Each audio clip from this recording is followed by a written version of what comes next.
So we're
Okay, thank you.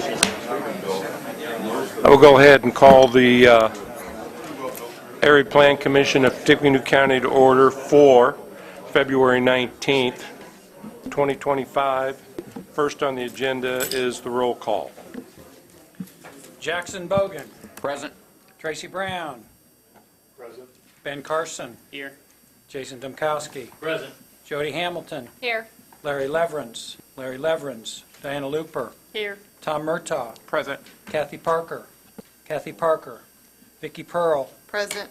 Rabita Rajganikar. Jerry Reynolds. Todd Roswarski. Present. Gary Schroeder. Present.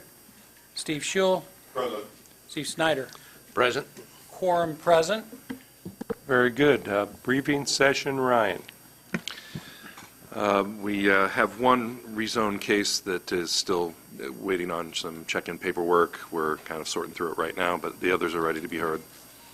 So when we get to that one, we'll see where we stand. Okay, I see we have a couple continuances later. Okay, approval of the minutes. I move to approve the minutes from the January 15th, 2025 public hearing as submitted. Second. Have a motion, a second, to approve the minutes. Any comments or corrections? Hearing none, all those in favor say aye. Aye. Opposed? That motion carries. New business. Jackson for the primary approval extension request. I move to hear and vote on the primary approval extension request for S3628 Hickory Ridge Subdivision, Phase 4. Second. Larry. Thank you. Hickory Ridge is going through a primary extension request. They just have ran out of time. They have about 10 years to come through and get this finalized. Just the subdivision has kind of changed just a little bit, but the number of lots are going to be similar, and the design is similar, the right-of-way is similar. So they're just asking for extension of that so they can get in and finish that up and finish developing the lots. Very good. Anyone from the audience wish to comment on this?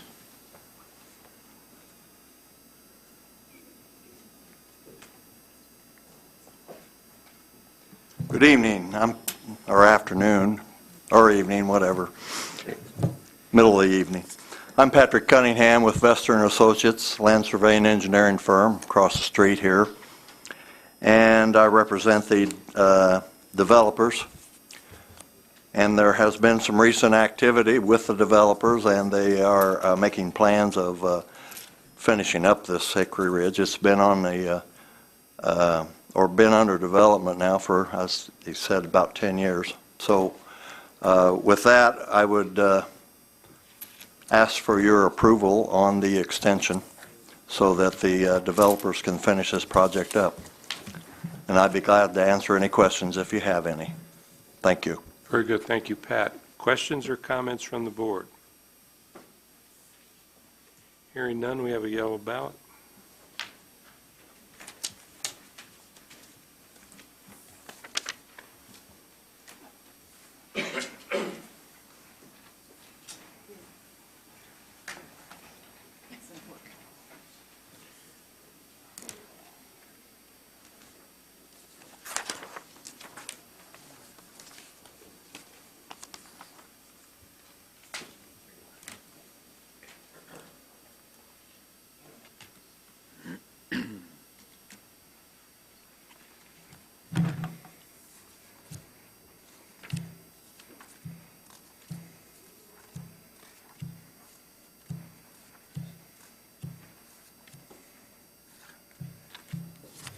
The unanimous ballot for approval. Very good, thank you, Ryan. Now we are entering our public hearing portion of the meeting. I have a statement to read. For those of you unfamiliar with our procedures, the Commission would like for you to know the following. When we hear requests to subdivide land, we're only concerned as to whether the actual drawing showing the division into the lots meets the technical requirements of our ordinance. The question of appropriateness has already been determined. Anyone wishing to make a comment or provide us with information regarding any subdivision petition will be given an opportunity to do so. When we hear requests for a change in zoning, we are trying to determine if the new zone being requested and the uses allowed in that zone are appropriate for that property and supported by the comprehensive plan. With each case being heard, our staff will present its report. Then the person requesting the rezone will be given an opportunity to speak. Following that, those of you wishing to speak in favor of the rezone will be recognized, and then those who wish to oppose it will have a turn. This will be your only time to speak. The person requesting the action will be allowed a rebuttal. Plan Commission members will then ask questions and finally vote. Please limit your statements to no more than 5 minutes. We ask that you not repeat what others before you have already said. We are a 17-member body, and a majority of 17 is 9. Regardless how many commissioners are actually present, at least 9 votes in favor or 9 votes against are required for action to be official. If fewer than 9 of us agree to either approve or disapprove an action, the case must be heard again next month. Our vote on a request to subdivide is final. Our vote on a request to rezone serves as a recommendation to the appropriate City Council, Town Council, or County Commissioners, must ultimately decide on changes in zoning. When addressing the Commission, please state your name and address for the record, and we have a sign-in sheet on the corner of the desk over there. Cell phones must be turned off while the meeting is in session. If you need to make a call, please step out of the room before doing so. All exhibits presented to the Commission become property of the Commission. Next. I move that there be incorporated into the public hearing portion of each application to be heard this evening and become part of the evidence at such hearing: Unified Zoning Ordinance, the Unified Subdivision Ordinance, the Comprehensive Plan, the bylaws of the Area Plan Commission, the application, and all documents filed therewith. The staff report and recommendation on the applications to be heard this evening and the responses from the checkpoint agencies. Second. All those in favor say aye. Aye. Opposed? That motion carries. Ready to hear the next case, or the continuances. I move to continue S5250 EAB Paul's subdivision to the March 5th Executive Committee public hearing agenda, and S5252 Hadley Flats major preliminary, and Z2953 Wida Holdings LLC J. Wida, the Approach PD R3W to PDRS to the March 19th APC public hearing agenda. Second. We have a motion and a second. All those in favor say aye. Aye. Opposed? That motion carries. So we had 3 cases continued. So if anybody is here for those cases, they will be heard. Some at the next executive committee, and then the other ones at the full commission. Next case, ordinance amendment. I move to hear and vote on UZO Amendment Number 115. Second. Good evening, everybody. Nathan McBurnett, APC staff. We've got Amendment 115, which deals, again, with accessory dwelling units. It also has some right-of-way dedication language that's not related to the accessory dwelling unit proposal. This amendment is for the unincorporated county. It mirrors almost exactly the language of the amendment that you passed in December that went to the city of West Lafayette. The only difference for this amendment is that it only applies to the rural zones. So A, AA, AW, and RE are the only zones that this applies to. Currently, the only zone that allows more than one single-family dwelling would be the A zone, which allows duplexes. So this ordinance would allow a smaller, independent dwelling on lots, complying lots in all of those zones. I'm happy to answer any questions. Very good, thank you, Nathan. Anyone in the audience wish to comment on this? Questions or comments from the board? I'll just add that I want to thank APC staff.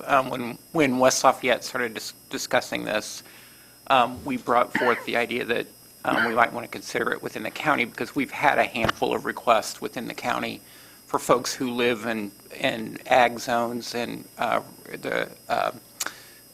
larger lots who are wanting to do a three-car garage and put a ADU on top of that type of thing. And so we thought it was appropriate in those areas, but we did not feel it was appropriate in subdivisions and residential zones. So we just limited it to ag and rural zones. Very good, thank you, Tom. Anyone else wishing to comment? Hearing none, we have a yellow ballot.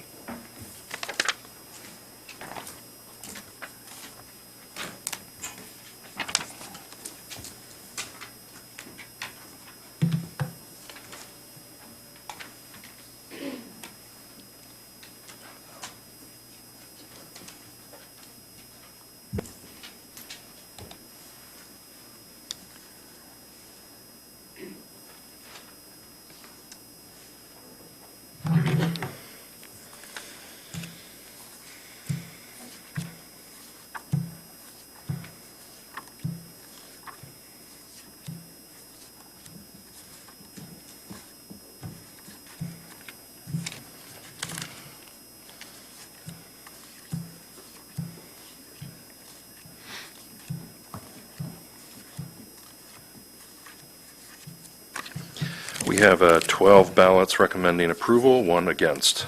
So that will continue to the commissioners. Very good, thank you, Ryan. Jackson, the UZO amendment, please. I move to hear and vote on UZO Amendment Number 116. Second. Amanda. Good evening. This amendment is regarding fueling centers. The ordinance has 2 terms in it, one for gasoline service stations and one for truck stops. Most of the recent gas stations or businesses that provide fuel have been some kind of a hybrid of those 2 terms, and for lack of a better example, anything that was servicing semi-trucks was automatically given the truck stop designation.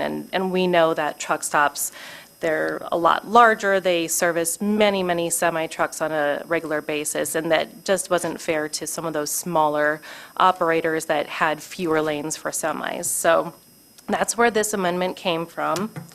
It adds a new definition in a fueling center. It's very specific in how many lanes, fueling lanes, it would offer for semi-trucks, how many parking spaces it would offer for semi-trucks, as well as acreage.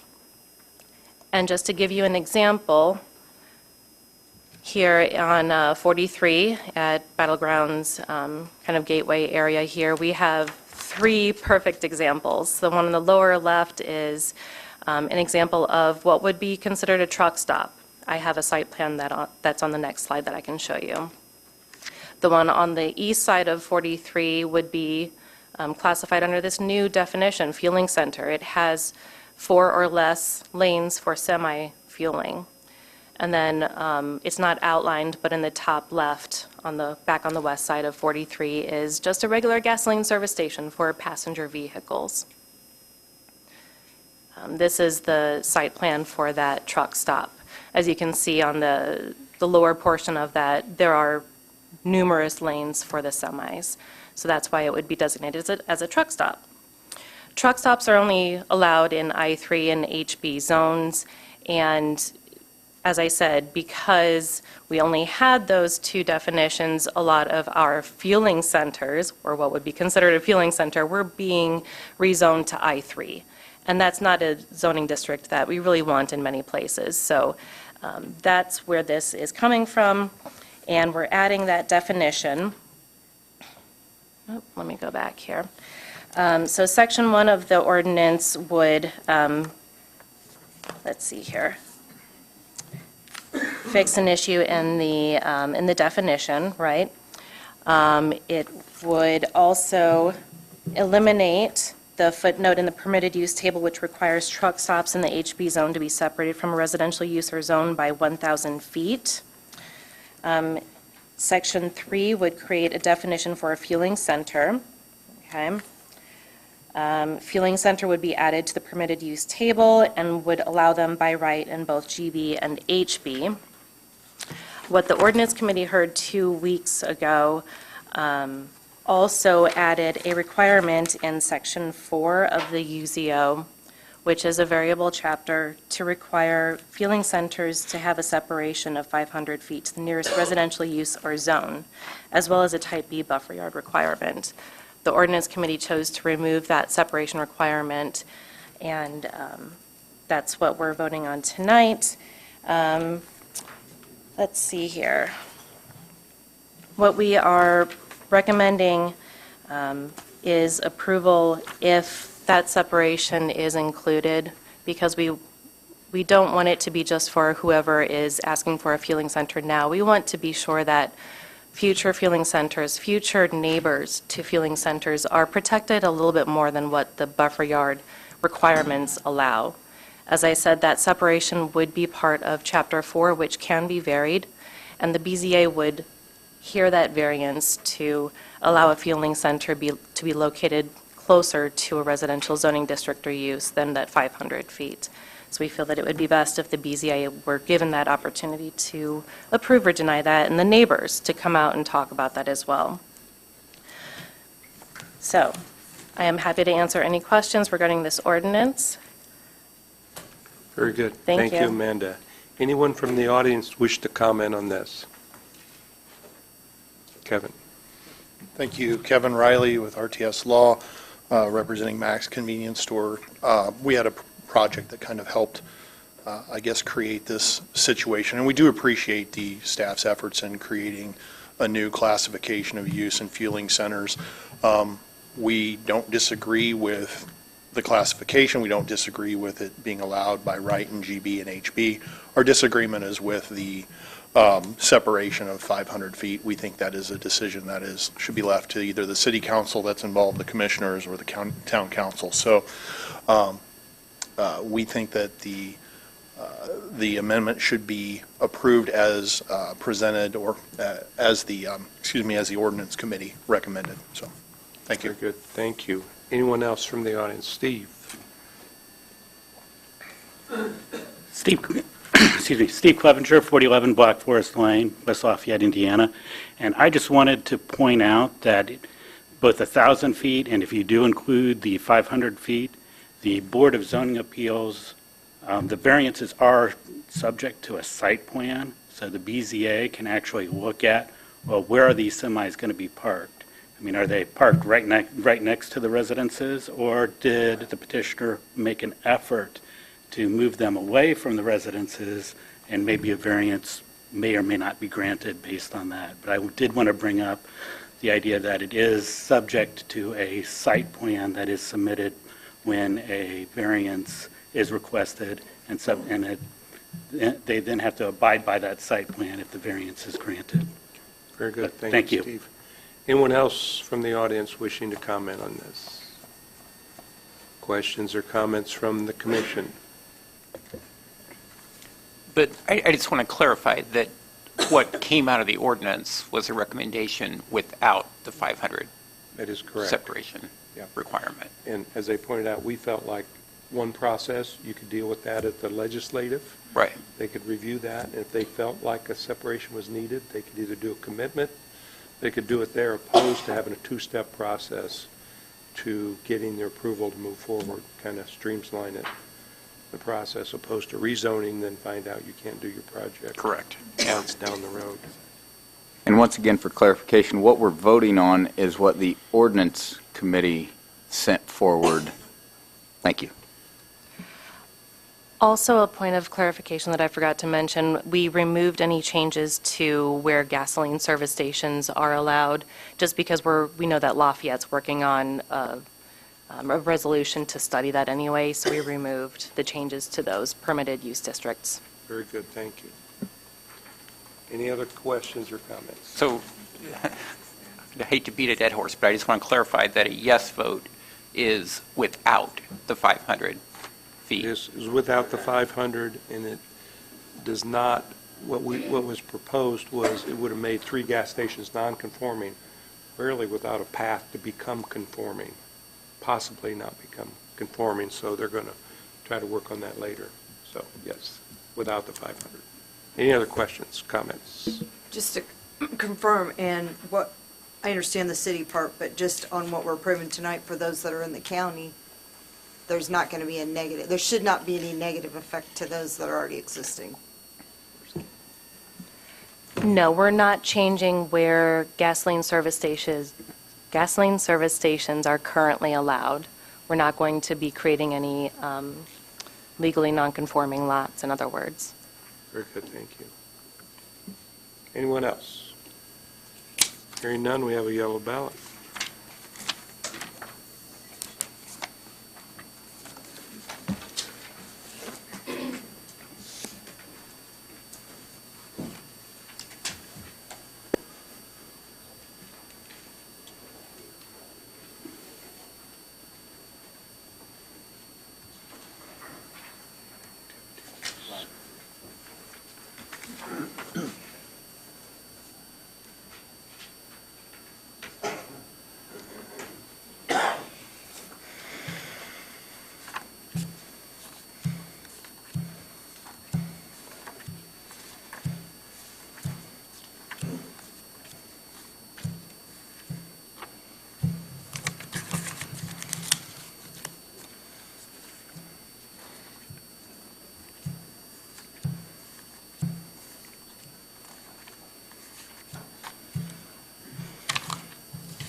We have 9 in favor, 4 against. I believe that means it proceeds. Proceeds, very good, thank you, Ryan. Jackson, first rezoning case. I move to hear and vote on Z2951, Cumberland Development Partners LLC, Ryan Kennedy, The Cottages at Cumberland PD, R3W to PDRS. Second. Amanda.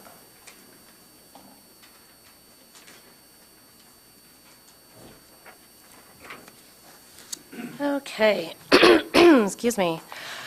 This planned development is over on the west side of the community here, just west of 231. We're on the north side of Cumberland. It's currently zoned R3W. It is within the city limits of West Lafayette.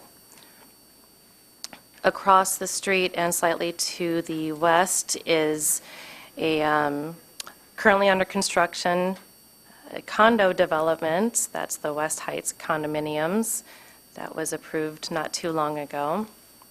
Oh. Not sure what happened there. Apologies. Larry's trying to control it from the computer. This site is currently undeveloped. And as you can see, it is only part of this triangular property. One of the conditions that we're imposing on the planned development is that they take care of that little remnant piece on the east side in a final plat, make sure that that is recorded before this one goes much further. Okay, so the development is a 10 four-story apartment buildings with a mix of 1- and 2-bedroom units. There's a total of 320 units and 397 surface lot parking spaces.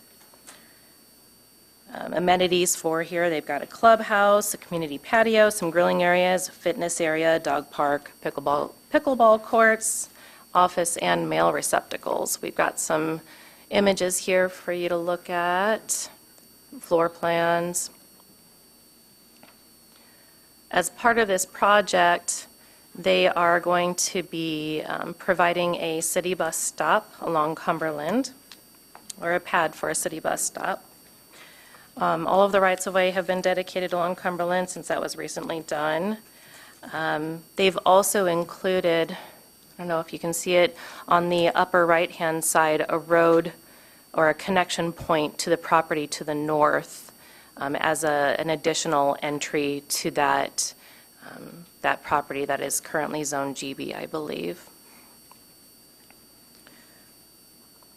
So we have just some pretty standard conditions on this, but we are recommending in favor of this plan development.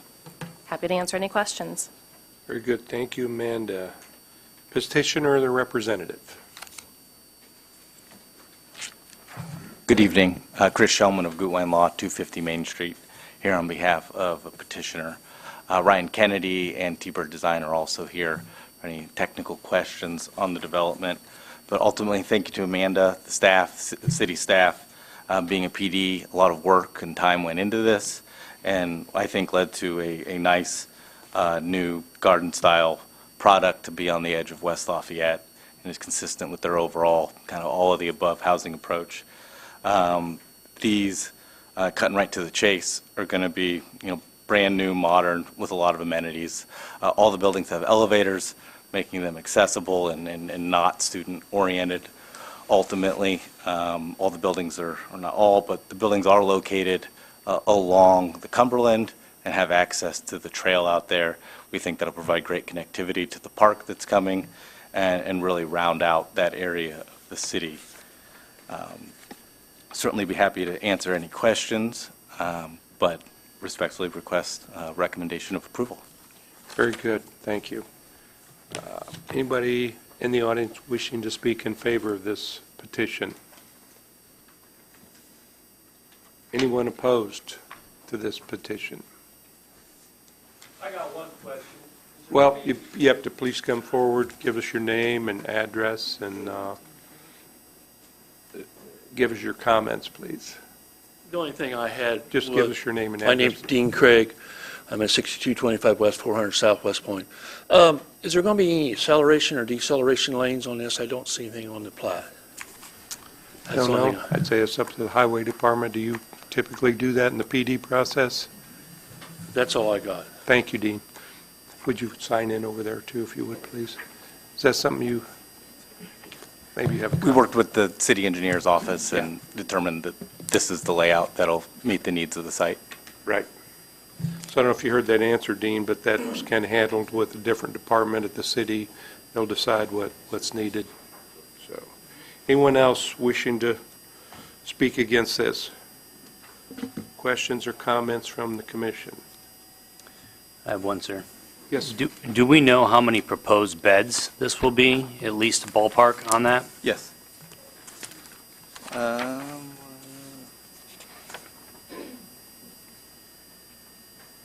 510.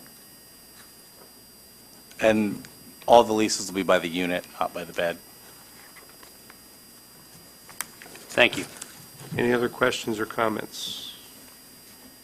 Hearing none, we have a yellow ballot.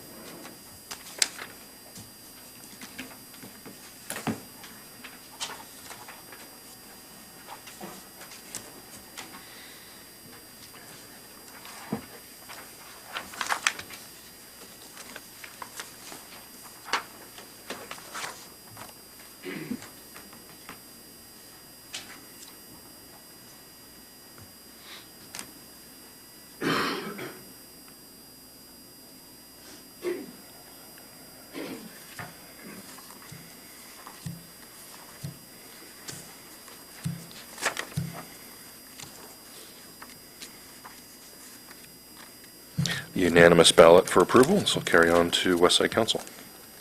Very good. So that will receive a positive recommendation, be heard at West Lafayette City Council in their March 3rd meeting. Next case, Jackson for Arbor Homes, please. I move to hear and vote on Z2955 Arbor Homes, A to R1B with commitment. Second.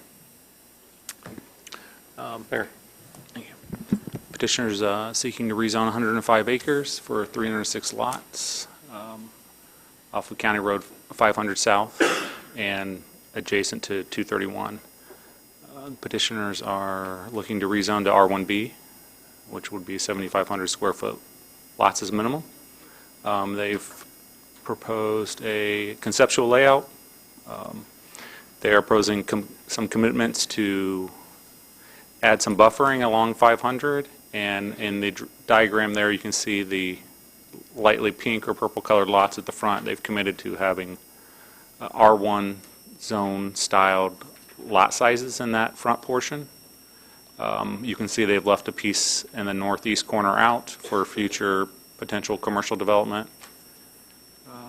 Staff is looking to this site for guidance from the comprehensive plan with sewer and water available to the site, close proximity to a major thoroughfare and the school, and adjacent residential properties. The comprehensive plan recommends residential development in the future.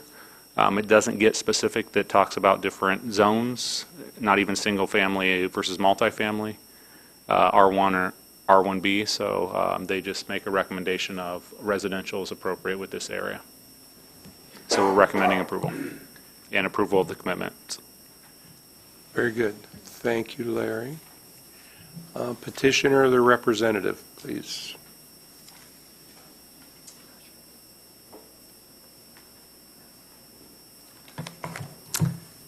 Good evening. I want to make sure everyone can hear me. Dominic Dreyer with Arbor Homes. I am the land entitlement manager for Arbor Homes. If you need it, our business address is 9225 Harrison Park Court, Indianapolis, Indiana 46216. I did submit a short presentation. I know I'm limited on time here, so I will try to be brief but thorough. Thank you, Larry, for providing context to our rezone site. So yes, we are requesting a rezone from agricultural to R1B. A little bit about Arbor. The slide actually needs a little bit of updating because we have been in business for 30 years. But we are an A+ rated Better Business Bureau home builder here in Indiana. We were founded in Indiana. This is our home. We are excited to get the opportunity, potential opportunity to build here in Lafayette. Here's our site map, very similar to the map that was shown before. We do have West 500. We do border West 500 South as well as 231.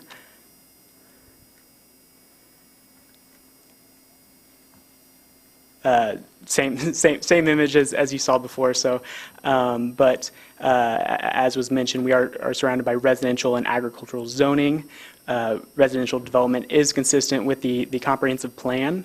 Staff in staff's report, as was mentioned, does support the rezone request, and this was pulled from there, so I'll read it verbatim. Staff can support this rezone request because the community has a need of additional housing units because of its proximity to schools and major transportation thoroughfares, and most importantly, the developer's commitment to extend utilities to the site.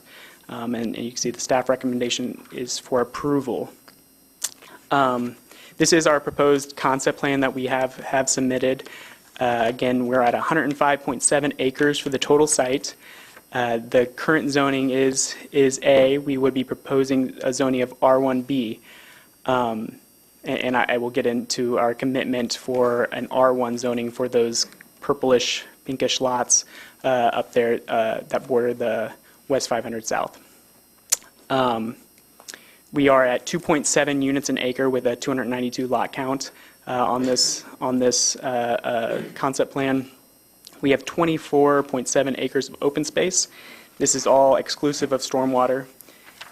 We would, of course, be building internal sidewalk system, but we have a proposed layout of a trail system here that would hopefully utilize and activate some of that open space there to the west of the site.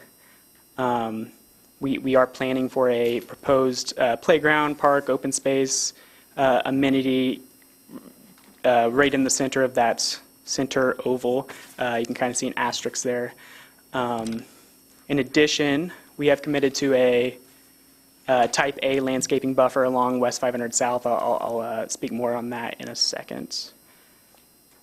Again, we've submitted commitments, certain commitments that for this, what we're calling an Area A. These would all meet the R1 lot standards commitment, so minimum lot area of 10,000 square feet, lot width of 75 feet. In addition, we're proposing these. We were told we couldn't commit to them based on the APC's bylaws on what we are able to actually commit to, but for context, we are proposing that we would not have vinyl in Area A. We would have enhanced rear facade for what we're deeming high visibility lots. Those would be lots that you would see as you traverse West 500 South and as you enter the neighborhood, and those are the ones with the dots, the black dots on them. So that would be like some type of projection, a sunroom, maybe, or some other architectural enhancement like a minimum of a masonry wainscot. That would be a go fully around the home, so that every side that is visible would be would have some unique characteristic. In addition, we are proposing a Type A landscaping buffer. We have reduced this to a commitment form as well. This would include 55. This would be at a minimum 55-foot wide, which I believe actually goes above the Type A buffer width for that's found in the development ordinance or zoning ordinance. There would be a level of mounding, as well as it would meet these Type A landscaping buffers. So every 30 feet, there would be 3 evergreens and 6 shrubs. We think this would really complement the road there on kind of what's found on the north side along the Rainy Brook development. So really tying well. We've had some renderings put together there to kind of get an idea of once the trees are grown, what it would look like, and what with the level of mounding and shrubing and evergreen plantings. Arbor Homes, we are a traditional single-family home builder. We've built single and 2-story floor plans. They range from 1,200 to 3,200 square feet. We have a state-of-the-art design center in our home office in Indianapolis. All of our buyers get the opportunity to go through there, pick out the fun exterior and interior finishes. There's options for sunrooms, flex spaces, third-car garages. If the topography and the ground works well, we also allow basements. We've been building these for 30 years in Indiana. We're an Indiana-based company. We're very proud of that. And so we're always very excited to bring more of our homes to Indianapolis and the surrounding markets. We also offer durable construction and extensive warranties. So that's my presentation here. Obviously, my contact information is there, but if anybody has any questions, I don't know if this would be the appropriate time to address any. We'll maybe have some for you later. Awesome. Thank you so much. Very good. Thank you. Anyone in the audience wishing to speak in favor of this petition? Anybody wishing to speak against this petition, please come forward.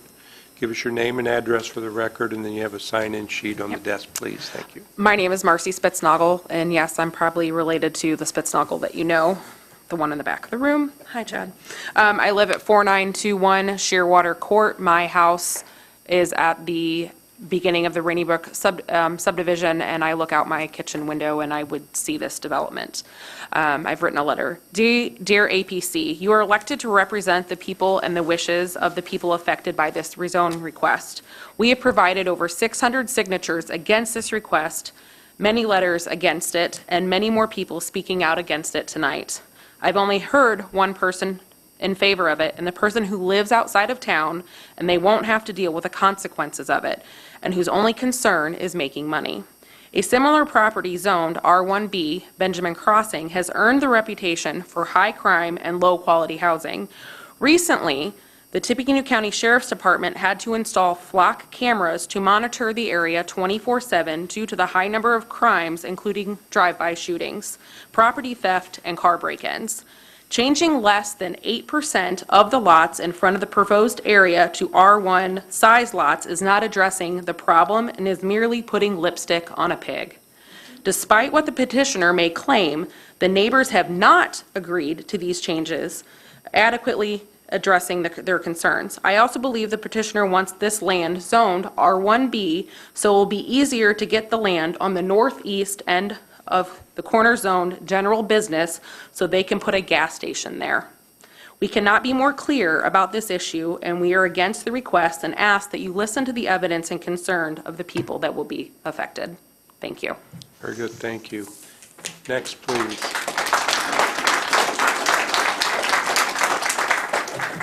Thanks, Marcy. My name is Matt Bushy, 782 North Commodores.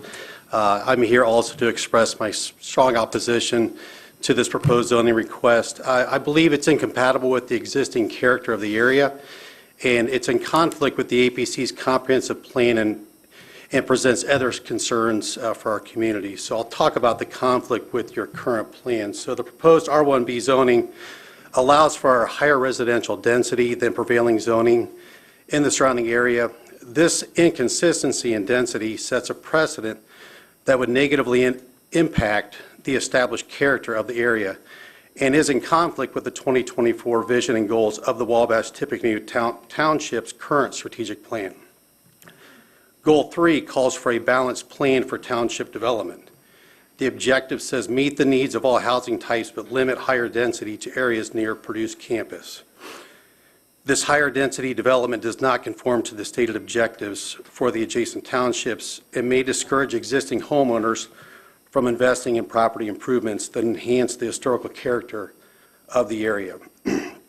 Goal 4 talks about maintaining first-rate infrastructure and institutional needs. One of the objectives is to ensure Tippecanoe County schools provide a balanced education experience for the growing population of the township. I believe an impact study should be conducted before any approval to assess the consequences of a demographic shift on the local school community based on the density of this development. The developer itself, has a track record that suggests the external housing conditions of their development start out fair but quickly deteriorate over a period of time. And I thought I'd read just you can go on and just what's publicly available, but on Reddit alone, there's over 100 posts over the last 4 years. 9 months ago, Arbor didn't have the best name in the last development done around us. People were having problems everywhere. They're low quality even amongst tract home builders. All in all, I do like our house because we picked everything ourselves. I worry about it holding up for 25 years. But I don't plan to live here that long. So, I can go on and on and on, and happy to share any of these comments with you. So, in terms of infrastructure and public safety, County Road 500 and State Road 231, not designed to handle the increased traffic volume that high-density residential development would generate. Furthermore, I think it lacks pedestrian infrastructure, which raises serious concerns. Even for myself, my kids, even for my own kids today, it's, sometimes they'll bike across there. So I urge the Area Plan Commission to strongly consider denying this rezoning request and preserving the existing rural character and promoting responsible development and prioritizing the safety and well-being of the residents should be paramount to your decision. Thank you. Very good, thank you, Matt. Anyone else? Anyone else against, please? My name is Kim Lovelace, and I live at 4690 Whippoorwill Drive, Lafayette, Indiana, in Rainy Brook subdivision. And my husband and I have lived in Rainy Brook for 27 years. I'm opposed to the request to rezone 106 acres from A to R1B for a proposed 306-lot single-family development. I was involved in helping put together a petition in opposition of this request. We were able to secure 625 signatures on the petition. So the petition basically says we would oppose it because of several reasons. Dramatic increase in traffic on County Road 500 South and US 231, quality of proposed homes, safety issues, lack of continuity in community and potential negative effects on housing values, and capability of schools to accommodate large numbers of new students. We came up with a solution in our petition to mitigate against the negative consequences of this proposal. It's recommended that the developers consider rezoning to R1, which is consistent with Rainy Brook and other subdivisions in the area. There are many people here tonight in opposition of this request for rezoning who may or may not be speaking. Can I ask everyone in attendance in opposition to either stand or raise your hands?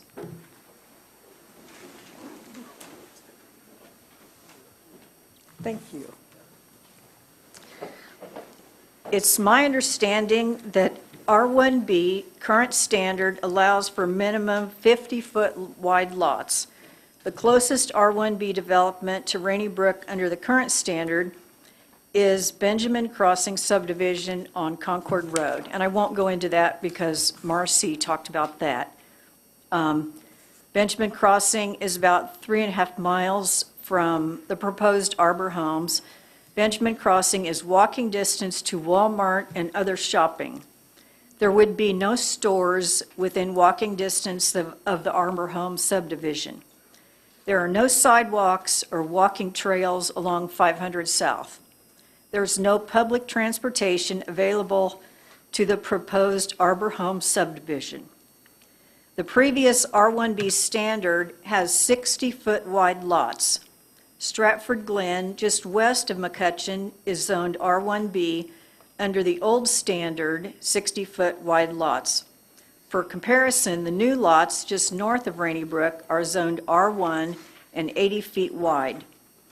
And I won't go into much detail about the commitment because that's already been discussed, but that would call for a landscape buffer, and then homes along Area A and designated in the concept plan would adhere to the R1 lot standards.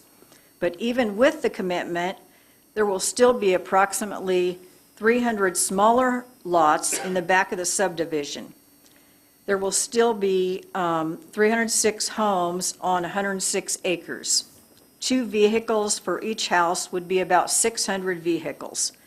3 to 4 people per household. If we average 3.5 people, would be 1,070 people. I've read all the letters submitted by community members included in the agenda packet. All the letters were in opposition and none in favor of the rezoning request. About 37 letters. And I have a few questions. So there was talk about the Area Plan Commission comprehensive plan. Is that something that's available for public access? The staff would have that, yes. Okay. You're about 30 seconds About 30 left. seconds out, Kim. Okay. And could someone address the proposed development's contradiction of the Area Plan Commission comprehensive plan that Matt Bush talked about? We may have that answer for you Okay. through the process. Okay. So- And that's all I had. Very good. Thank you, Kim. Thank you. Anyone else?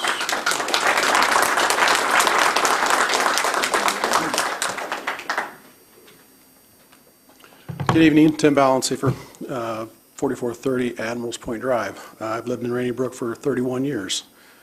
And you all know I'm pro-development, so, but I am opposed to this development.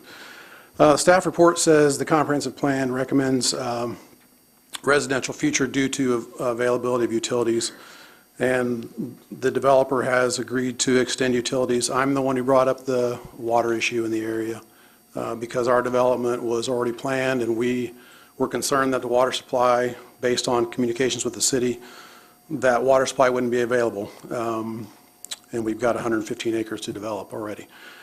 So meeting with the city, I think the development has agreed to extend utilities to help put I would call it a Band-Aid on the problem. The city, the computer models say they'll work based on the extension of these water lines. If they don't, fire protection is going to be a problem for everybody. Everybody south of County Road 375. Because at this point in time, there is a 12-inch water line at Old 231 and 375 that supplies everything south of that point, which includes McCutcheon and all those other homes along 231. And the city did indicate they are planning to prioritize getting that fixed, but it could be a 2 to 7 year process. A lot of other good comments here. I'm a little concerned about the R1 lots, what type of homes are going to actually be built on those, or if they're actually just the same home that's going to be built on the R1 lots that are built on the R1B. Their exhibit shows 3-car garage on a 38-foot wide house.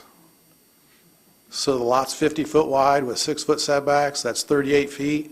And you got a 3-car garage. That's 36 feet wide. So where's the door going to go? So that, I mean, you're not going to put a 3-car garage on a 50-foot wide lot. So, I mean, the houses look nice, but I don't believe that's the case. Maybe on the R1 lots they would do that.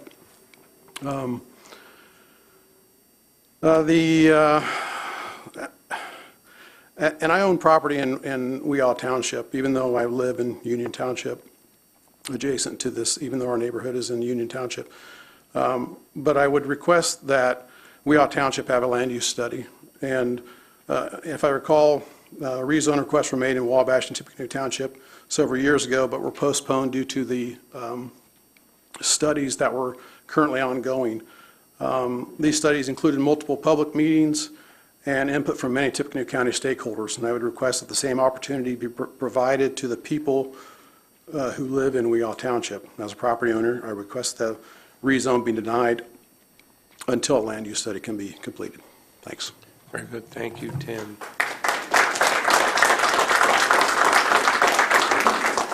Anyone else wishing to speak against this?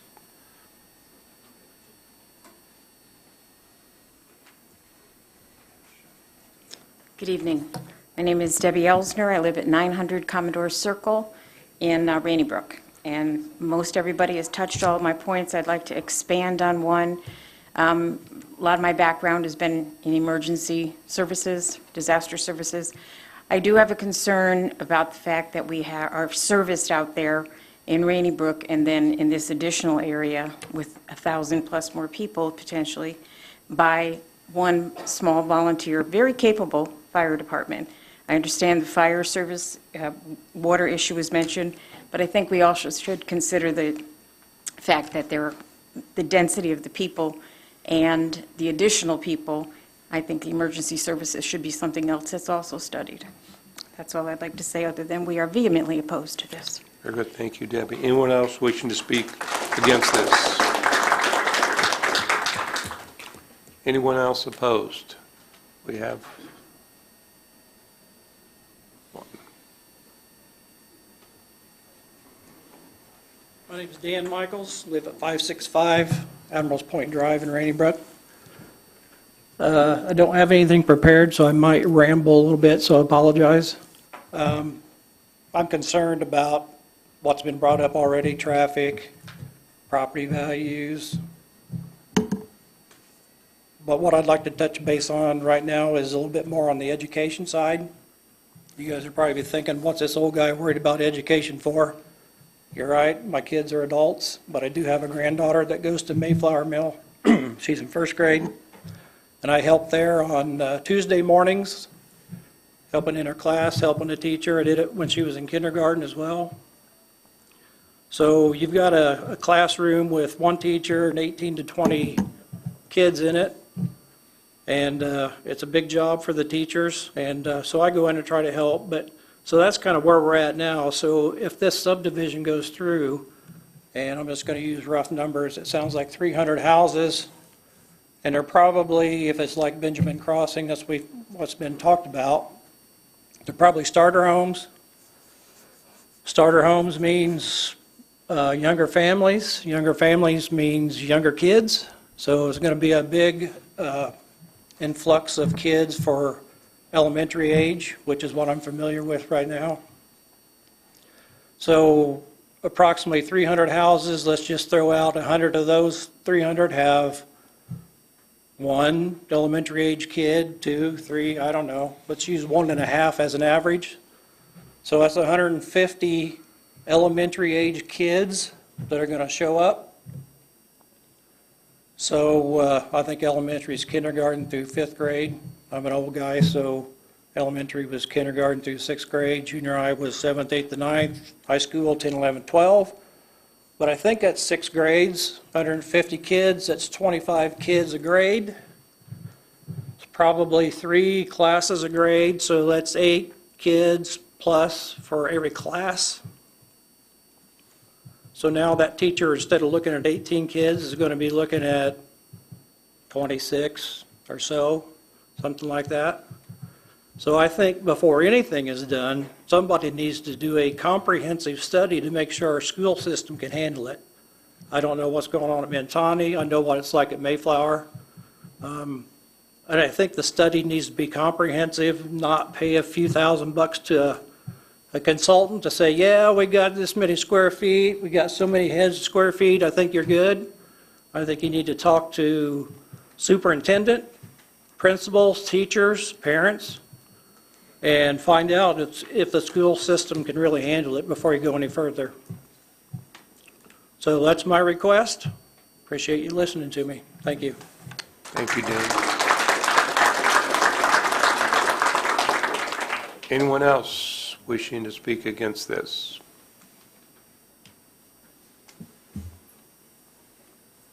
Good evening. My name is Mark Hassan. I proudly live at 403 Kittiwake Court in Rainy Brook Addition. And I'm going to try to not repeat what's been said here before. But obviously this comes down to fear and money on both sides. With the homeowners fearing that this change is going to impact the value of their home, overburden the population of the area. But we're not here, well, at least I'm not here to say don't build. We understand progress is here, housing is going to happen. But we want to do this in the right way, in the right direction. And the reason you're here is to make sure that this is not a negative impact to our community. So I want to make sure that you understand that the other side has fear too. I understand that. They are second guessing if they put the larger lots in that possibly they can't make the price point. But if you look at the front, if they're recommending R1 in front, why can't the rest of it be R1? They have proven that it can be done. Now, I do want to second that movement to reject this request and have Mr. Dyer refile under R1 zoning for this area. Thank you. Thank you, Mark. Anyone else wishing to speak against this petition? Anyone else? Last call. Questions or comments from the committee? I guess we have rebut from the petitioner, if he wishes to comment.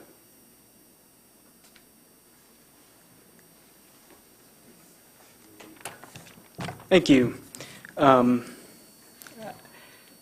I suppose there's a few points that were brought up that I would like to address. I know schools and traffic concerns have been brought up. We will be conducting a full traffic study, following rezone and before platting to make sure that all road improvements that are needed along our frontage are done. We anticipate a acceleration decel lane at our entrances that will help. But that study will be done. We've fully been prepared for that. For schools, the school systems were part of our checkpoint agency, so we have been saying we haven't heard anything from them regarding that. I will note that this is a 290 lot development. It's not going to be built overnight. This is a multi-year build out. 100 or X amount of kids are not going to show up, as soon as we move dirt, right? Same with traffic as well. Let's see. I know we were talked about the quality of the homes, the home value. We're anticipating fully well for the Arbor, I guess the R1B lots to have an average sales price of about $350,000. That's average, so it can go above that. For the the area A R1, those would exceed 400, 450. To me, that is not a starter home. I think all areas need a diversity of housing, and that includes this area as well. So Rainy Brook is a very nice neighborhood. I can agree to that, and we think we will be adding to this area with another very nice neighborhood that will provide opportunities for everyone in the area. I see I've got my director or VP of Land Acquisition and Entitlement here. I don't know if he has points to add or. Good evening, Sean Downey with Arbor Homes. Dominic actually spoke to what I stood up to speak to. We definitely understand the Rainy Brook residents, their concerns here, but when you talk about R1B, because the lots are smaller, that is not an indicator that you have an influx of crime and residents that we look at it. This is a price point opportunity for school teachers. My parents are school teachers, firemen, police officers that may not have the income to be able to live in a Rainy Brook, but they want to live in this community. A number of people have spoke to Benjamin Crossing. I'm a civil engineer. I designed subdivisions for 25 years. I'm well aware of Benjamin Crossing. That's a community built 10, 15 years ago. Price point, those homes were being sold in the hundreds, up to the 200s by the end. Dominic spoke to what I wanted to speak to. Our yellow lots here, those homes are going to be $300,000+ up. The pink area, those homes will be in the 400s. So we look at this as an opportunity to provide housing opportunities for residents who might not be able to afford a home in Rainy Brook. Thank you. Thank you. Very good. Now, questions or comments from the board?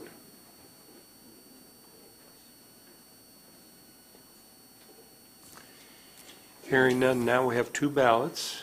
Christina made us a nice one for the commitment, which we vote on first, and even though you may be opposed to the rezone, it's advisable to vote for the commitment that will go along with it. So we'll vote on the commitment first.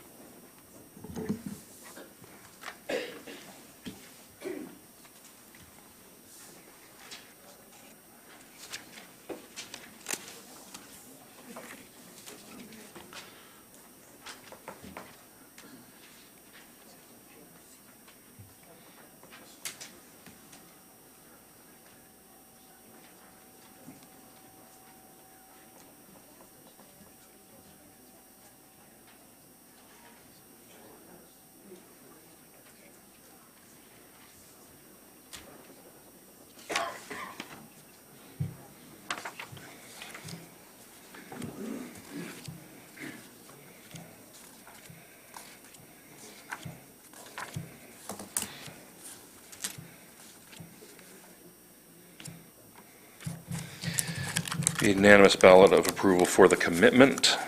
Very good, thank you, Ryan. Now we will vote on the rezone, please.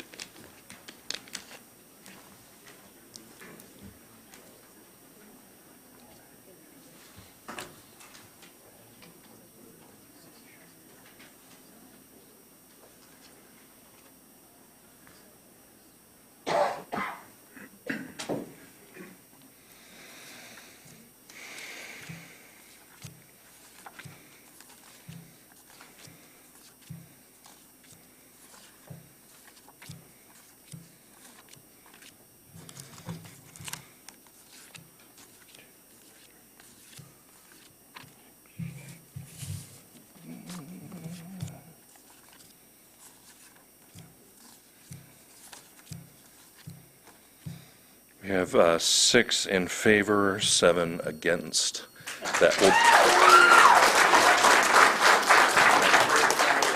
That'll be reheard next month. Yep, we'll rehear that case next month. Thank you, Ryan. Next case, please, Jackson. I move to hear and vote on Z 2960, R. Greg Suter, Windborne Rural Estate A to RE. Second. Very good. So while they're exiting, I might explain what happens. We'll hear that case next month, and if it's still inconclusive, we just send it forward without a recommendation. Thank you. Right, you got it. So we can hear it twice. No, the application's been there. There's certain rules about what they can do. They can't increase density. Certain things they can't. Yeah, they can't change it. But really, it's up to them.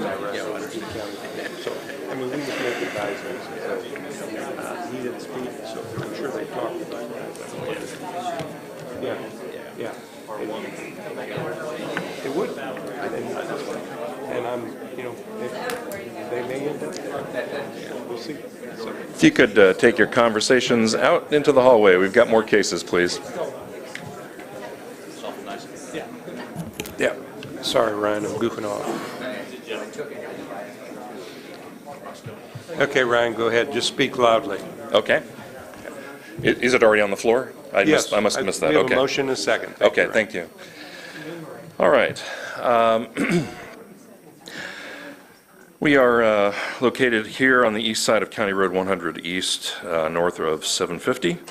And Weah Township, as you can see, zoning is pretty consistently A with some floodplain. We have our 2 sites for the proposed rural estate subdivision. The proposal is for 7 lots and an outlot for a private road. Here's their site plan. You can see the main outlot A there is for the private street, accessing the lots. The 7th lot is kind of the large lot there in the northeast corner. That will be accessed to the county road to the south from with an access easement. But of course, it does touch the private street with its very strange lot configuration, so it passes the test, as we like to say.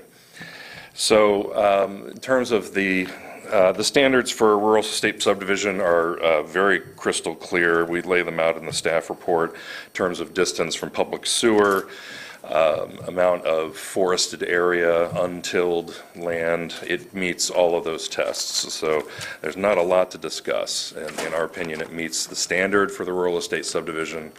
So we are recommending approval of this zoning change. Happy to answer any questions. Very good. Thank you, Ryan. Petitioner or the representative? Good evening. Bob Gross, R.W. Gross and Associates, 420 Columbia Street here in Lafayette.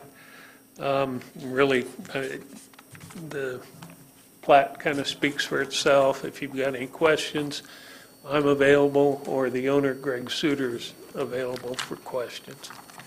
Very good. Thank you, Bob. Anyone in the audience wishing to speak in favor of this? Anyone opposed to this?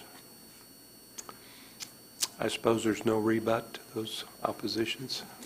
So anyway, questions or comments from the board? Hearing none, we have a yellow ballot.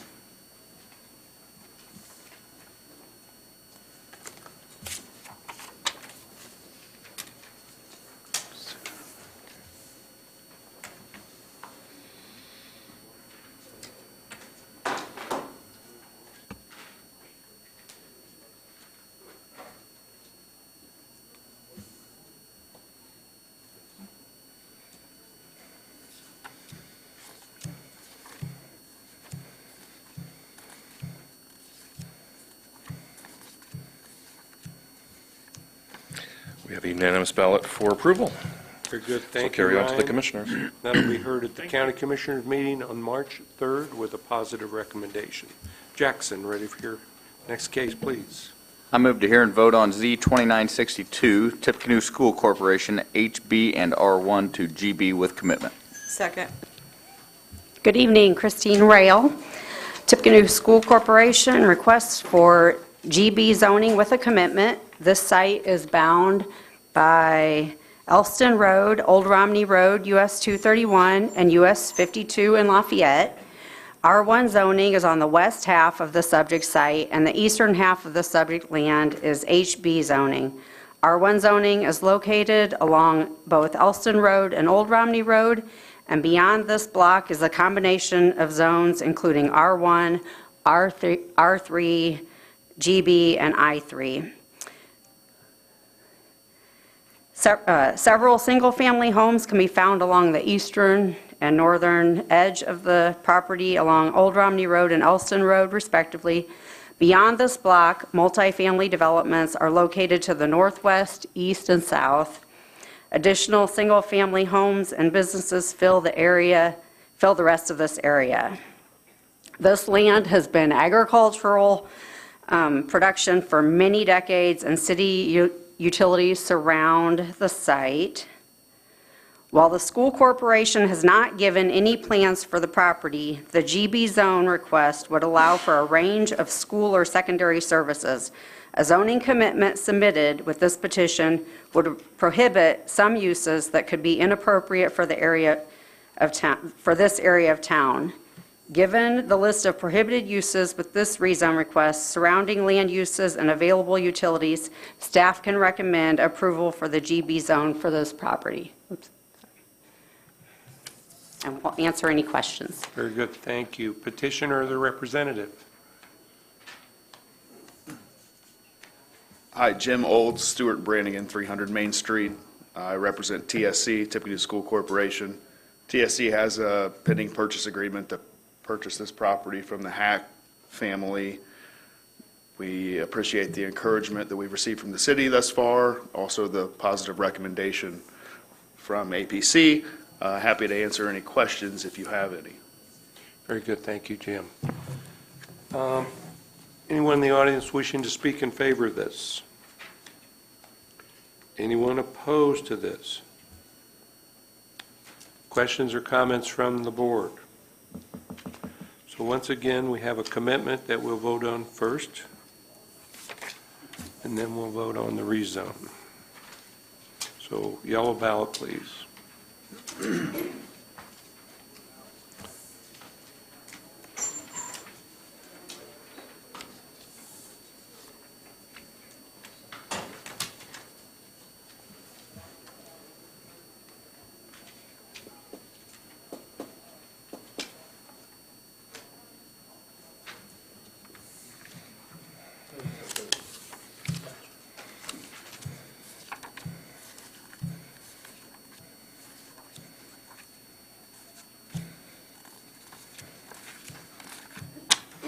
Unanimous ballot for approval of the commitment. Very good, thank you, Ryan. Now we will we'll vote on the rezone, please.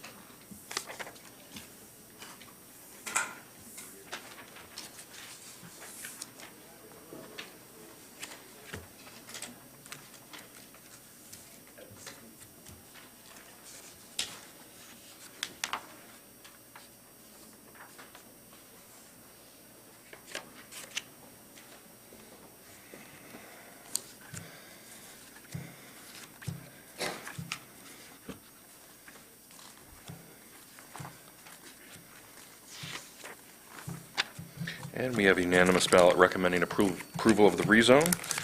That'll carry on to Lafayette Council. Yes, very good, thanks, Ryan. That'll be heard at the March 3rd Lafayette City Council meeting with a positive recommendation. Jackson, please. I move to hear and vote on Z 2963 Domino Group LLC GB to GB with commitment. Second. Amanda. Hello. We are back talking about the Circle K, proposed Circle K here, just outside of West Lafayette city limits at Klondike and 52. If you'll remember, we rezoned or listened to the rezone request to the property just to the west that has commitment written over the top of it. This request is merely to mimic those commitments that were made with that previous rezone request. The commitments are listed in the staff report there. Something that we didn't bring up last time, but I wanted to make sure that we're just putting it out there for the record. A lot of these wouldn't be allowed anyway because of the proximity of the schools across the street, but staff has no concerns about adding this commitment to the property, and we are recommending approval. Thank you. Thank you, Amanda. Petitioner, the representative. Thank you. Kevin Riley with RTS Law, representing the petitioner. As Amanda mentioned last month, we agreed to file this rezone for the sole purpose of bringing the commitments from the western property over to the eastern lot, and so that's what we've done, and we're requesting your approval. Thank you. Very good, thank you. Anyone in the audience wishing to speak in favor of this? Anyone opposed? Questions or comments from the board? Just comment, Kevin, appreciate you bringing this back, and the owner doing the rezone as he indicated he would. So we will vote on the commitment.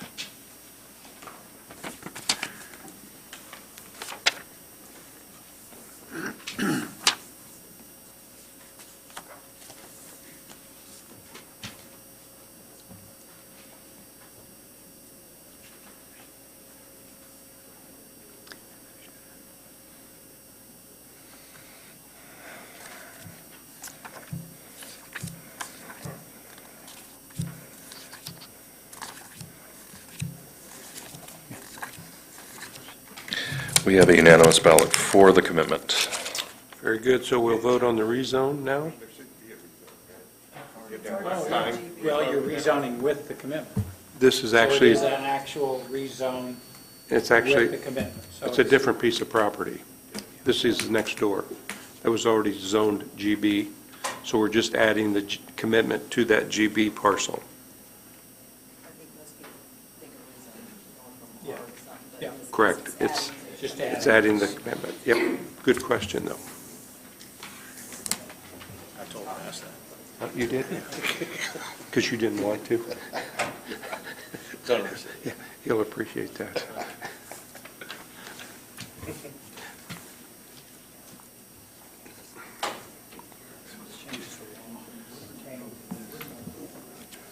Okay. So, very good.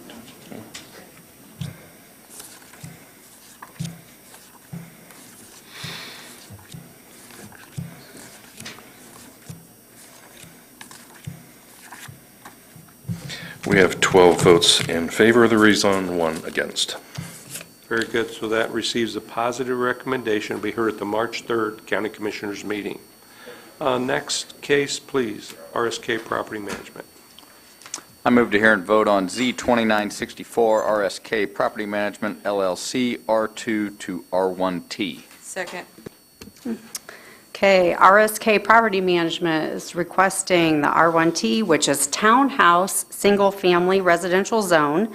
The site is located at the corner of South 5th Street and Cherokee Avenue. The proposed 4-unit townhouse group represents the county's first ever R1T rezone request. Since the zoning category was established in the city of Lafayette on April 1st, 2024. The R1T zone was developed as a new tool to address housing demand and affordability while providing new options for prospective homebuyers. The subject site is currently zoned R12 with a mix of single-family and duplex lots that surround the southwest side of it. There is a PDRS that was a 12-unit condominium conversion from the former Highland Elementary School building, and this was done in the early 2000s. The Lafayette Country Club golf course to the east is zoned R1, and there is a public alleyway to the south of the property. The subject site is currently a single-family home that is in poor condition, and there are several nearby neighborhood businesses and 2 city bus routes that are within 2 blocks, making this an ideal location for redevelopment. The petitioner has included 3, this is some pictures of the current property, sorry, jumping ahead a little. The petitioner has included 3 non-binding site plans that show multiple potential designs.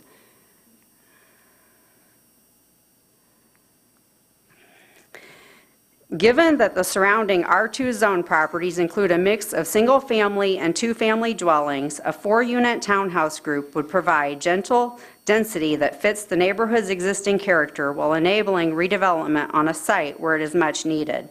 It would also provide additional homeownership opportunities to households seeking a smaller single-family product in Lafayette's near downtown area. Staff approves the proposed rezone and looks forward to working with the developer at the subdivision stage if approved. I think that was it. Thank you. Very good, thank you. Petitioner or the representative? Hi, Jim Olds, again, Stewart and Brannigan, and Ryan Kennedy from RSK Property Management is also here to answer any questions if you have any. Just a couple of notes. This site is currently owned by LCC Partners, the partners that own Lafayette Country Club, and they are, of course, on board with this rezone and this project. They own the house. The house is vacant and has been vacant for some time. It sits directly next to a tee on the golf course, so you don't have any worries about what it's backing up to and what would be the rear of this property. Current orientation faces Cherokee. New orientation for the townhomes would face 5th Street, so that would change, but with the rear backing up to the golf course, and the owners there would not sign off on a project or designs that they did not think would be appealing as the owners of the neighboring country club. Glad to answer any questions if you have them. The plan for this to be owner occupied ideally, to sell this to homeowners who would live in the townhomes. Thank you. Very good, thank you, Jim. Anyone in the audience wishing to speak in favor of this? Please come forward.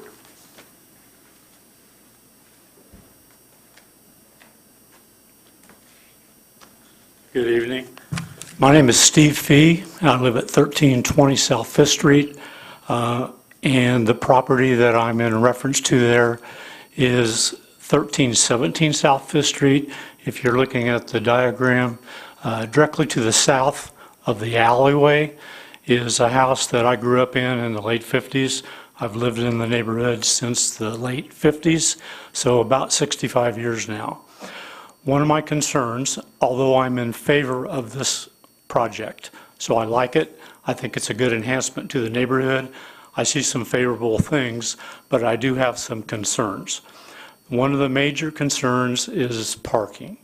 And I know that there's been 3 different plans that have been submitted, one without any parking available, which would mean street parking to me, one with 3 to 4 parking spots that are adjacent or perpendicular to that alleyway, and one with, I think it said 2-car garages on the down portion of these 4 units. I'm going to go back to the 501 Cherokee address. I know that's been owned by the country club because in the late 2017 and early 2018, John Schumann or Lafayette Country Club bought 3 different properties that included this 501 Cherokee. They also bought 511 Cherokee, and at that time there was an alleyway that was on the east side of that property that nobody really ever knew was an alleyway unless you were an old school person like me. That alleyway was vacated for the country club so that they could extend the tee boxes for hole number 2 and hole number 3, which is really neat and was a great idea. One of the concerns I had when they started this project, or I saw the zoning postings, was that attempt to potentially vacate this alleyway that's south of the 501 Cherokee. Certainly not in favor of that, because the 1317 property that I own, that was my parents', has a garage in the back of it, and then also behind that there is another piece of property at 508 Murphy Street that alley provides access. So I just want to make that note. Back to the parking situation, 5th Street is a wider street than Cherokee. In all my life living there, very few times does anybody park on Cherokee Street. They've always migrated to the South 5th Street side. So people will park on 5th Street. I own also the property at 411 Hickory Street, which is directly to the east of that said property. And sometimes the tenants that I have in that property park on the side street or Fifth Street. I live at 1320, so there's 3 properties that I'm involved in around this project. Again, in favor of, but concerned about the traffic, the parking. We also have an overflow of parking because we have a combination of duplexes that are in that one little block period, or the 1300 block of South Fifth Street. There's several duplexes, so they have multiple cars. We have some single-family dwelling units, which would be myself included, and we like to park in front of our house if we can. The 501 Hickory address in the past 5 or 6 years had an abundance of cars there, and I had since talked with the co-owner of the country club about the large number of cars that were parked at that house because it was parked in front of everybody else's houses on Fifth Street, and we had trouble parking out there. So I went to the co-owner, and the remedy was resolved because shortly after that, 501 Cherokee became vacant, so problem was solved. I'm just trying to correlate that there was a large number of cars at that house, and now could be a large number of cars at the new fourplex potential unit. So I'm in favor of it. I think it's neat. It's an enhancement to the neighborhood. I love to see it, but I do have a concern about the parking. Because Cherokee is a through street from 9th Street to including 4th Street, which is also Hickory. Cherokee on the east side is King Street. You have Cherokee, then you have Hickory. You got about 15 seconds. Sir. Okay. So please, when you consider the approval for this, I would recommend that you approve it with the ones that have the garage or the parking for the facilities and not for off-street parking. Thank you very much. Very good. Thank you, Steve. If you'd sign in over there, please. Anyone else wishing to speak in favor of this petition? Anyone opposed to it?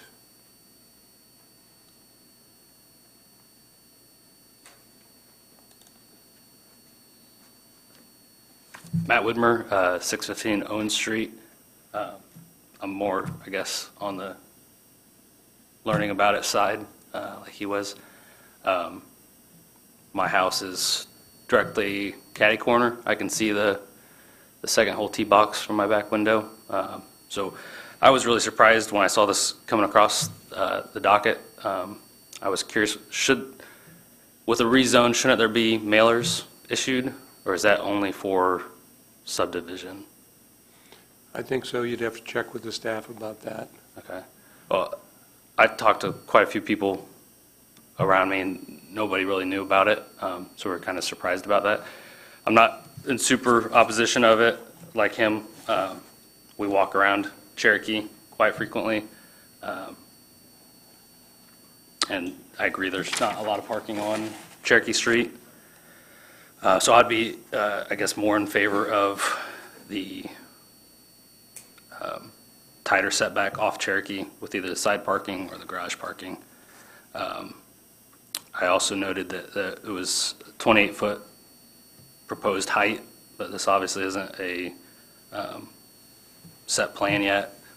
I think 2 stories is appropriate for the area. I see a max of 45 foot. I'd be opposed to a taller building, 3-story building. And I think it would be a nice addition to the area too. I am in favor of the historical district in the area. I know that this property isn't in the Highland Park layer. And I know part of that was not having street-facing garages. I don't know that it's opposed, but I guess in my mind the historical factor is something to take into mind, and then just obviously finishing out the properties. Brannigan mentioned that the country club is the current owner, and that it would be nice finishes. So I guess I'd like to see those. And my assumption is that there'd be another opportunity for the community to have weigh in at a subdivision status. So I'm assuming that we go through the rezone first and then a subdivision process. So those were my comments. Appreciate your time. Very good, thank you, Matt. Anyone else wishing to speak against this project? Any rebut from the petitioner, Ryan? Yeah, hi, my name's Ryan Kennedy. Just a little bit of background about, the R1T zone and like the intent and what we're trying to do here. So, what do you think that was, Ryan, 5 years ago when we came in and started talking about, the townhome ordinance? Really just trying to provide a different housing type that we have not had outside of, going through a PD here in Tippecanoe County. I know staff and ordinance committee has worked their way through the R1T zoning ordinance for, several years now. And even though there was been a ton of work for the R1T zone, I think this lot is a little bit unique. For the R1T zone, what was it, 1,500 square feet for the lots? So this lot's only 50 foot deep as it is now. It's long, 120, 150 foot deep. I'm not sure exactly, or I don't recall. But really, with the parking, not trying to vacate any alleys, parking has been, at the forefront of kind of the design. I've got a couple different, designs that we're working on. Some of it boils down to, what the city is going to want to see if we do have to get any, variances from the zoning ordinance. I want to provide a product that sells. So the intent of this is to bring a for sale product to market. And I believe that, providing off-street parking is going to help those units sell. It's just how we do that. I'm not 100% sure yet because, it's not a lot of space. I'm not sure what kind of the dimensions of the lots were when we were going through the new ordinance. But, with a brand new ordinance, you can't think of every possible scenario that's going to come up. So just been trying to work with, Dennis Carson and his staff and Ryan and his staff to try to find a solution that will work for, all parties involved, including, myself and the future homeowners. So that's all I got. If anybody else has any questions, I'd be more than happy to answer them. Thank you.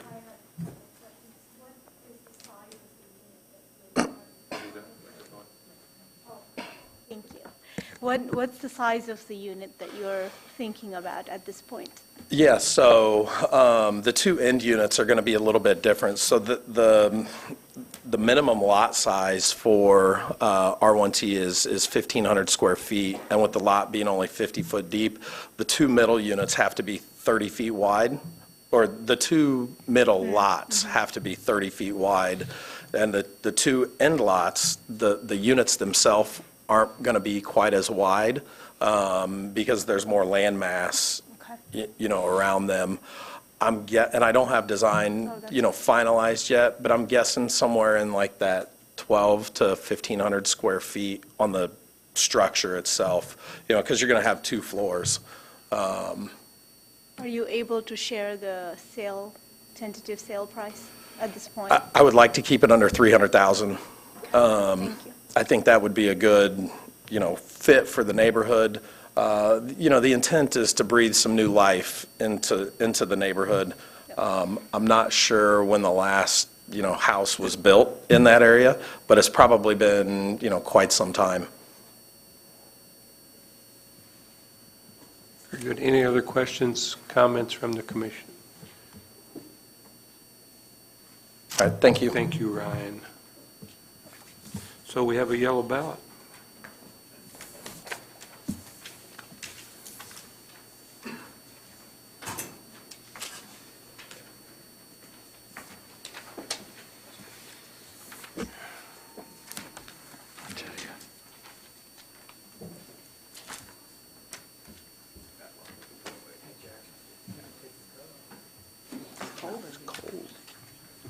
Turn the heat on.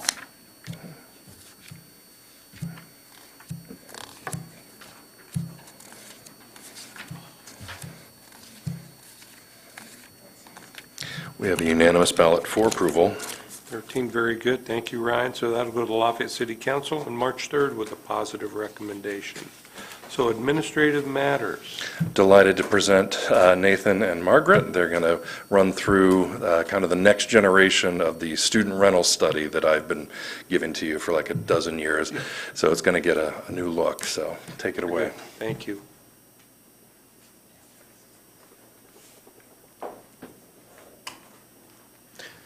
Hi again, everybody. Nathan McBurnett, APC. I'm here with Margaret Forns, our former intern of 2 years now, who's worked on past reports and this version of the report, which is pretty revamped. Margaret's finishing her master's degree at University of Michigan, and we are excited to kind of talk about some key takeaways here. Yeah, so like Ryan said, and like you guys all know, we've been doing this report for over 10 years, and it kind of goes alongside the West Lafayette Housing Analysis Report, the Ready Region Housing Study, and then a couple of housing elements in the area plan comprehensive plan. So historically, we've looked mostly at the supply side vacancy data, what's around in the county, but in all of these reports, there have been affordability issues that have popped up just again and again. So we decided to look at the demand side of the housing market in the county, kind of who is renting and kind of what they're looking for.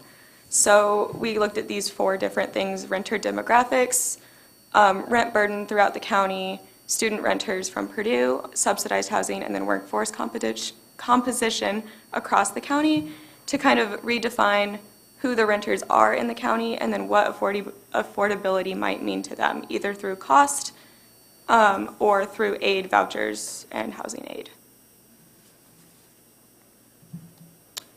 All right, so we'll just kind of fly through the key findings here that are at the beginning of the report. The first thing we'll touch on is the vacancy analysis. We've been doing this every year since 2013.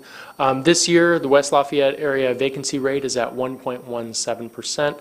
That is the highest that it's been since 2018. We are talking about a small difference, generally speaking. In the Lafayette area, vacancy rate is even a smaller change. I think it's like 0.03%. But the vacancy rate in West Lafayette has been rising over time, as you can see in the graph. The rate of multifamily building permits, we just focused on multifamily and two-family for this report because those building types are more characteristic of rentals. Single-family homes are more characteristic of home ownership, but we know they're also used for rentals in some cases. The rate of building permits this year is significantly lower than last year. It's about 34% lower than it was in 2023. This year it was at about 1,000 even about, and the year before it was about 1,500. I know at the start of 2025, the city of West Lafayette approved a few thousand building permits for the large projects going on there. So this number fluctuates significantly year to year.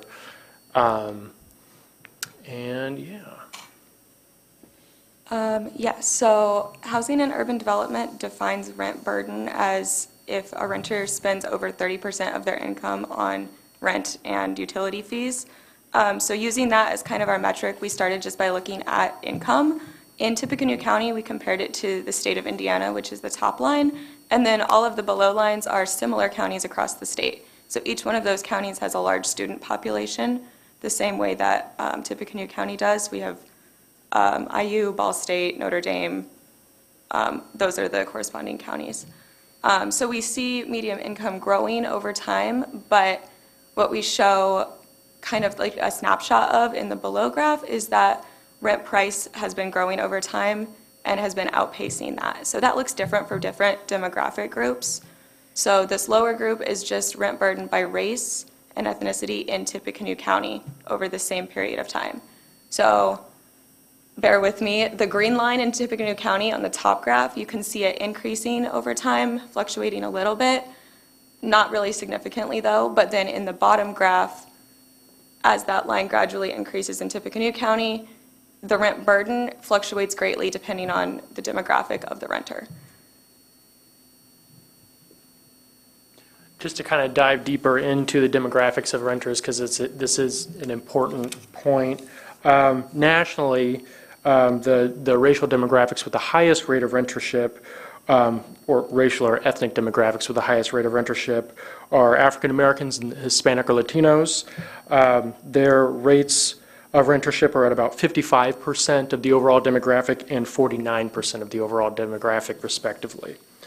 Within Tippecanoe County, the two demographics with the highest rate of rentership are African Americans, who are at about a 76% rentership rate for the entire African American community in the county, and then a 71% for Asian households. So this is definitely something to keep note of. This could be indicative of an equity issue within our county between demographic groups, and it's definitely cause for further study. And at the bottom, another sort of demographic group is low-income households, those who rely on the voucher program or some other form of subsidy to afford housing. The graph here shows the Lafayette Housing Authority's Section 8 voucher program, which is the largest affordability program in the United States and has been for decades. That green bar represents total households who are eligible for the voucher, who are low-income households, but they're on the wait list. And the blue part of the bar are those households that actually have received vouchers. So as you can see, the number on the wait list is almost identical to the number who have been leased vouchers. The total number of vouchers that have been distributed to low-income households satisfies about 50% of the demand. This is a major concern within the community because this is one of very few affordability programs, what we would call a demand-side affordability program. Supply-side affordability programs that are used to actually finance construction of affordable units provide a comparatively much lower number of affordable units in our county. So just something to keep note of. Yeah, and then like I mentioned a few minutes ago, we do have a really large student population in the county. This is also kind of a dense graph, but what really sticks out to me is throughout this study, we also reached out to students in particular at Purdue to talk about what their experience has been like renting in the county, and overwhelmingly, their issue was that the costs were too high. They had other issues that we've outlined kind of on this side, but that just mirrors the issues that stuck out in the studies that justified this one, the Ready Housing Study, the West Lafayette Housing Report, and just emphasizes the affordability issue for a younger renting population. And then we did this student study kind of alongside the landlord study that we've done for the last like 10 or so years, because the landlord study gives us an insight into who's managing the buildings and leasing them out, but then this kind of mirrors that on the supply side and lets us know a little bit like what the students are thinking that may not be reflected in the census data. So just some key takeaways based on everything from the report. The main claim of the report at the end is that we need a new comprehensive plan. We need a new comprehensive plan housing element. It hasn't been updated since 2011. We do have some major housing concerns, as we saw at this hearing, both in terms of the availability and affordability of housing. So it's definitely time for a new housing element. Strategic amendments to the zoning ordinance can help address these issues in the shorter term. Some specific things, we had the accessory dwelling units are one of those particular interventions that are being considered by the county and by the city of West Lafayette that can increase the housing stock. And then the plan development process, which we rely on so much in this community to create those especially high-density products within our county. I think it's about time we probably reevaluate that process. It's very extensive. It takes a lot of resources in terms of staff time and also financial resources, and it prolongs the development process. We could probably put energy into trying to beef up our conventional zones and make them help create the product that we want through those conventional zones rather than rely on the plan development process so much. This is something that other communities are also considering. And then in order to sort of implement these policy priorities, we have to work cross-jurisdictionally. So the West Lafayette housing study focused specifically on the city of West Lafayette. West Lafayette is not in a bubble. People live in West Lafayette, work in Lafayette, vice versa. The community is, people within the community cross city boundaries all the time, and we need to develop policy and ordinance that reflects that population movement and not work within the silos of just the cities and the county. If you'd like to read this really, really interesting and very short report, you can scan the QR code or you can go onto our website. It's about 60 pages long, so that is all we have for you. Very good, thank you. Before you go, are there any questions or comments from the commission? I have one question where you talked about Section 8 vouchers. Did you consider Section 42 vouchers? I know there's some projects in town that are covered by that. If that has any effect on affordability, is that a good product or not? I don't know if you looked at that. We did the Section 42 voucher, or the unit-based voucher that subsidizes the unit rather than you hand it to the tenant and they go find a unit. It's a comparatively much smaller, it provides a much smaller amount of affordable units. I don't know what the specific number is, but that program is used much less extensively than the housing choice voucher. Okay, very good, thank you. Anything else? Nothing? Thank you very much. Nice job. Thank you, guys. Let's see, what else do we have on the agenda here? Housing Approval March Executive Committee, doesn't look like we have anything. Determination of variance, nothing. Director's report. Ryan. Got out yesterday. Happy to answer any questions. Good, thank you. Any questions or comments for Ryan? Citizens' comments and grievances. Please come forward. Hi, Ryan Kennedy, 6112 Northridge, or 612 Northridge. I'll make this really quick. We brought up, or staff brought up the plan development process. I just went through that, obviously, with one of the filings tonight. I do agree with that as far as bringing the projects to market faster. Now, I will say on our Cumberland project, I really believe that after going through that plan development process, we came out with a better project than what we started with, which is the whole intent of the plan development process, right? But, it takes too long, in my opinion, it takes too long to go through that process. And it's a very, very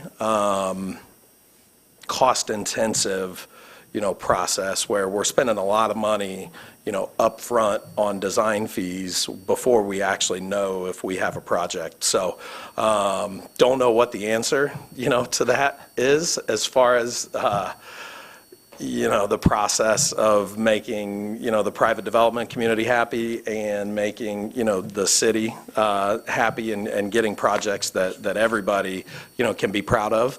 But I do feel like that PD process could use a little work. So that's it. Good. Thank you, Ryan. It does seem like a tug of war between affordable housing and people wanting other things. So everything you do adds cost, and then you got to weigh whether that cost is worth what you get back. So constant struggle. Any other comments? Any other citizens' comments or grievances? Hearing none, we have the I final move to motion. adjourn. Second. We are adjourned. Thank you.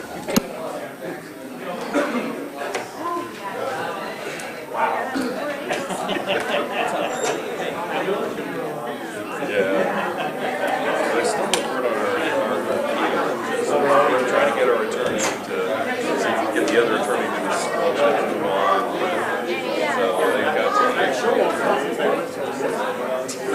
This conference is no longer being recorded. Of course not. They need to be reminded of how it works.